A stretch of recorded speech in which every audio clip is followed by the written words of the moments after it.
Mathieu Paquette, a.k.a. Stokos des Avengers. Voilà, danseur de popping, boogaloo. On va dire plus boogaloo que popping. Ben voilà.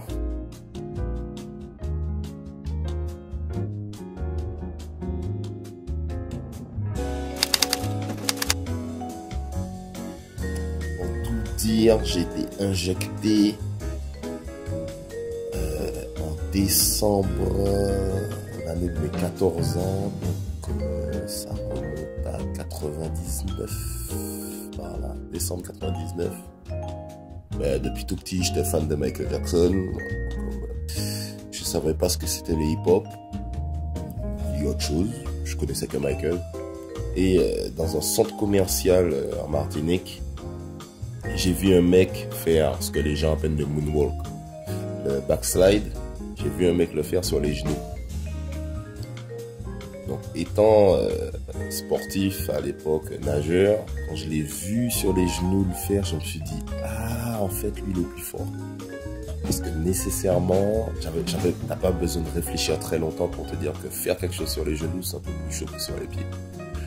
Donc, quand je l'ai vu, j'ai dit, il y a des trucs que je connais pas, voilà. Donc, pour tout dire, c'est très clair dans ma mémoire, hein. Je l'ai vu, il était 14 h. Et je me souviens que mon père, il est venu me chercher à 18 h. En furie, genre, t'es où? Qu'est-ce que tu fais? Il est assis sur ce carrelage. Et je regardais le mec.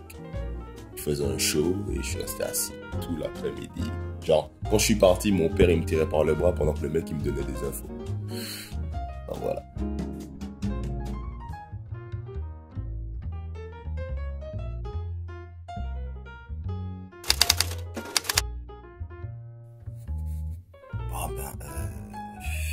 Comment dire? La première chose, en fait, c'est le premier choc, c'est la différence culturelle.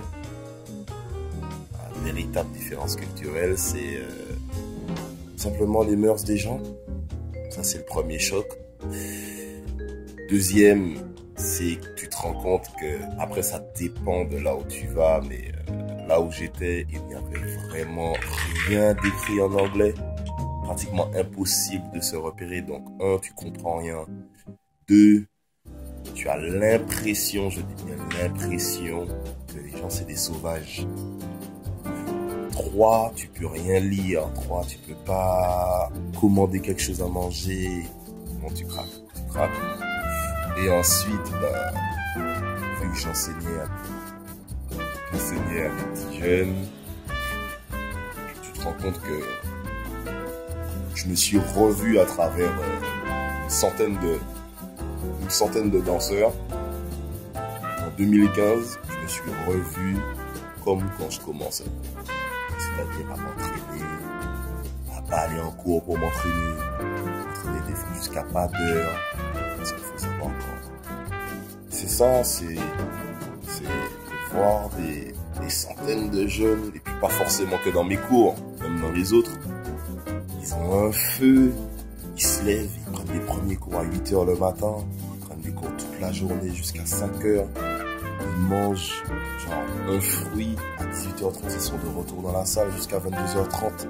Et ça, tous les jours, même le week-end, ils n'ont pas cours. Et à 18 h 30, ils sont dans la salle. Tous les jours, tout. Il n'y a pas un jour où ils n'étaient pas là. Les gens passent 5 dans la salle. Ils sont 70, il n'y a pas 1 cm² pour respirer.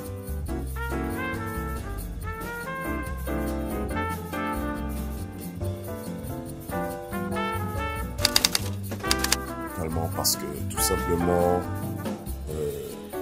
les privés investissent de l'argent, ils font des vrais projets avec vraiment beaucoup de sous engagés. Ils vont faire des collaborations avec des Américains pour engager des sous, créer des événements mondiaux. Il y a des campagnes de pub énormes, il y a des campagnes de pub de certains événements. J'ai l'impression que c'est la campagne de pub Apple. Donc, la prochaine nation, on va dire le prochain continent du hip-hop, j'ai envie de dire, c'est carrément toute la partie asiatique. C'est la Corée, le Japon, la Chine, Taïwan. Parce qu'ils investissent dans certains pays comme le Japon. Il y a des chaînes de télé avec des émissions, on va dire des Soul Train année 2015. Eux, ils ont embrassé la culture américaine et ils ont réussi à la mêler à la leur. Et c'est ça, mais tout simplement, ils se piquent à ça, à fond. Comme nous à l'époque, sauf que culturellement, c'est même pas de la faute des danseurs ou du milieu hip-hop, c'est inhérent au pays. C'est inhérent au pays.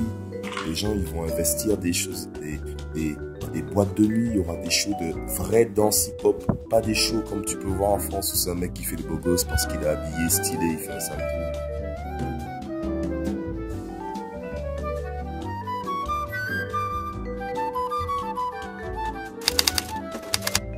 Le souci, c'est que du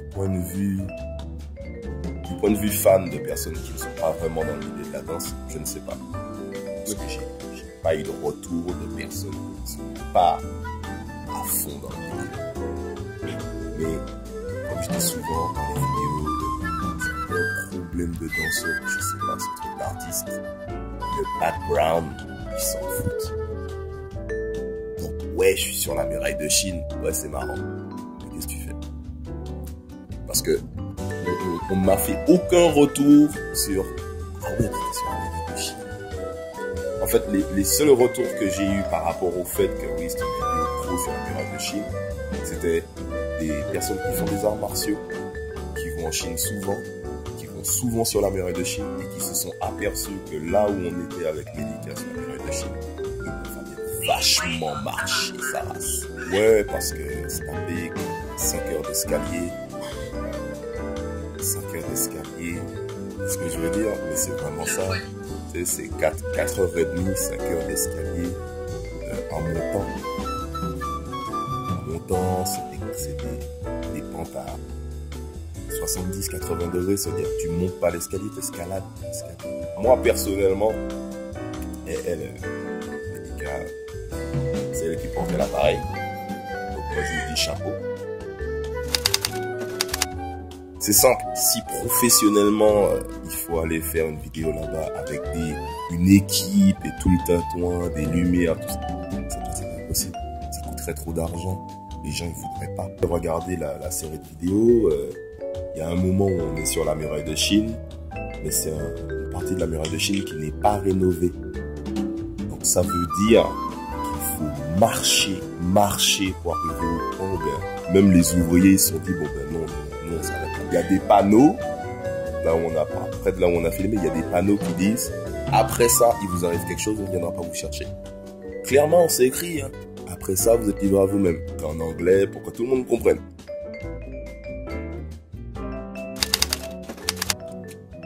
N'importe quel jeune danseur me dirait, on lui a déjà dit, ouais, on me l'a dit il y a un peu moins de 10 ans, on va dire, quand j'ai fait mes premiers voyages en France, j'écoutais, et en vrai, j'écoutais d'une oreille. Mais c'est parce que 10 ans après, je peux dire j'ai écouté d'une oreille. Écoute la musique.